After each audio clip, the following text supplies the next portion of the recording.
କହିଛି ରହିବ। ଏଥର ଯେ ଏମଏଲଏ ହେଲେ ସୁର ଭାଇଙ୍କୁ ଘୋର ଧୋକା ଦେଲେ। ସୁର ଭାଇଙ୍କ ସାଥିରେ ହାତ ମିଳେଇଲେ, କହିଲେ ଆମେ ଏକ ହେଇକି ଲଢିବା, ତମେ ଭୋଟ ମତେ ଦିଅ, ମୋ ଭୋଟ ତକ ନେଲା, ନିମକ ହାରାମଗିରି କଲା। ଭଗବାନ ସେ କଥା ବୁଝିବେ। ଏକାଠି ହେଲୁ ଆମେ, ଡବଲ ଶଙ୍ଖ।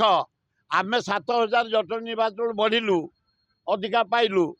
ସେ କେମିତି 25,000 ପାଇଲେ? ଯଦି ସେଇ 15,000 ମିଶିଥାନ୍ତା ଆମେ ଜିତିଥାନ୍ତେ। ନିମକ ହାରାମଗିରି କିଛି ଖାତିର ନାହିଁ। ଜଗନ୍ନାଥ, ଆଲ୍ଲାହ, ଯୀଶୁ, ବୁଦ୍ଧ ୟାର ଜବାବ ଦେବେ। ସମୟକୁ ଅପେକ୍ଷା କର। ପାଣ୍ଡିଆ କଣ କରିଛି କାହାର? ପାଣ୍ଡିଆ ତମ ସମସ୍ତଙ୍କର ରାସ୍ତାରେ ଯାଉଛ ତମେ ପିଇବା ପାଣି। ପାଣ୍ଡିଆରେ ଯାହା କରି ତମ ପାଇଁ, ଓଡ଼ିଶାବାସୀଙ୍କ ପାଇଁ ଯାହା କରିଛି ବିରଳ। ମୁଁ 50 ବର୍ଷର ପ୍ରତିନିଧି। ଓଡ଼ିଶା ମାନଚିତ୍ର ବଦଳିଛି। ରାସ୍ତା ଘାଟ, ପିଇବା ପାଣି, ସ୍କୁଲ ଘର, କଲେଜ ଘର, ଡାକ୍ତରଖାନା। ଖାଲି ଯେତେବେଳେ ଟିମ୍ଟା ହାରି ଯାଇଛି ଖାଲି ପାଣ୍ଡିଆନ। ଆଜି ପର୍ଯ୍ୟନ୍ତ କହୁନଥିଲ ପାଣ୍ଡିଆନ। ଏଗୁଡାକ ବଦନାମ କରିବାର ଗୋଟେ ଷଡ଼ଯନ୍ତ୍ର, ଗୋଟେ ବିପଦ ପଡିଛି। ଏଇଠି ଅଛି, କାହିଁ ବେକାର ଶୁଣୁଛ?